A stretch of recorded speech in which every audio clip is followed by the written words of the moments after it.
love the channel and find it useful in becoming a happy retiree. Subscribe today. We're headed to Rick, who joins us from North Atlanta. Rick, good morning. What's going on? How can I help? Hi, Wes. Happy holidays. You too, my friend.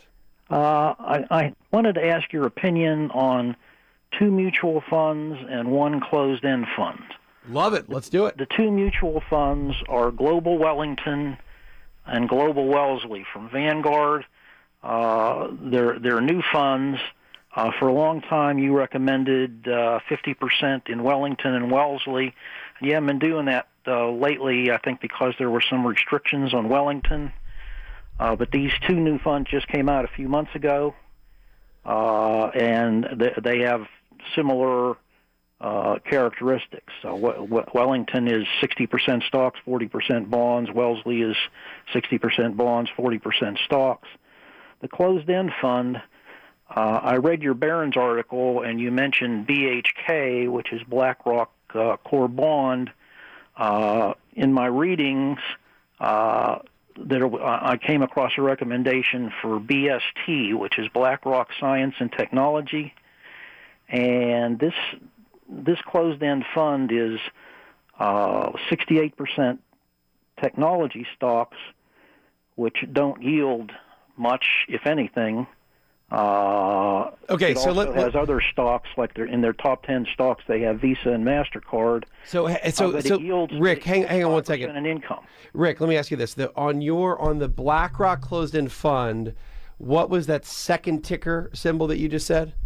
BST. BST. BST. Got it. So we're doing some real-time work here. So let me answer that question first, because here's the deal. That is so closed-end funds, for anyone that doesn't know what these are, they're similar. They're kind of a hybrid between a mutual fund and an ETF. It's effectively a basket of stocks. It has a manager like a mutual fund does. But what makes it closed-end is that once they issue, let's call it 1 million shares at the outset, they don't create or destroy shares. It stays that fixed amount of shares. That creates kind of an interesting dynamic that you don't see in open-ended mutual funds, and you really don't see it much in ETFs. Because it's a fixed number of shares, the underlying assets can trade, the net asset value, above the price or below the price. So very often you see these things trade at either discounts or premiums to what the assets inside the basket are really worth, right? Mm-hmm. And that creates a real opportunity, particularly with the bond closed-end fund side. And that's why for many, many years, we've utilized bond closed-end funds, because you can look at them and say, this is trading at $10. It's worth $11. It's a good buy today because it's trading below its intrinsic price. And closed-end funds create that opportunity. It's not quite the same when you're looking at a stock closed-end fund.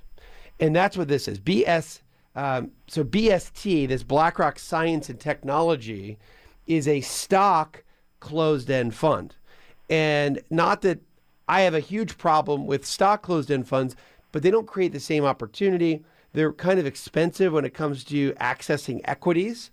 And as far as the structure is concerned, I'm just not a big fan of using closed-end funds on the stock side, Rick.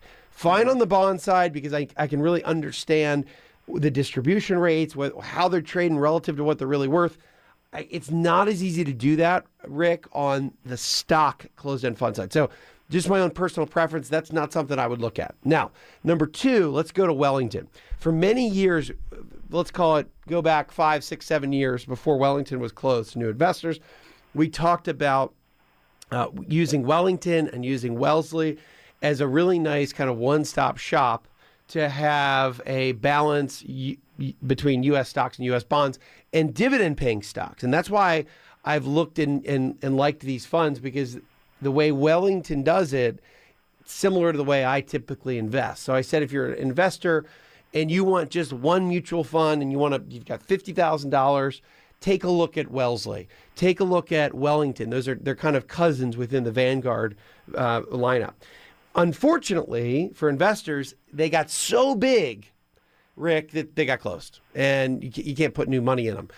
So what Vanguard recently did is they opened up, again, another derivative, let's call it second cousin of Wellington, and now it's a global fund, which I, quite frankly, might even be better, because now international, really, it's only been in 2017 that international equities have kind of perked back up. The fact that Wellington has this very similar strategy, still dividend-paying stocks and relatively high-quality bonds.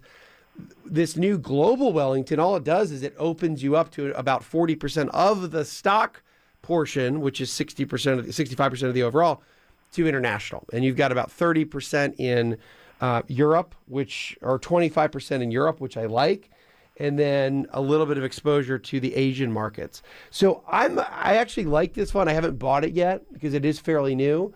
It's a smaller fund. It doesn't mean it's not going to get big.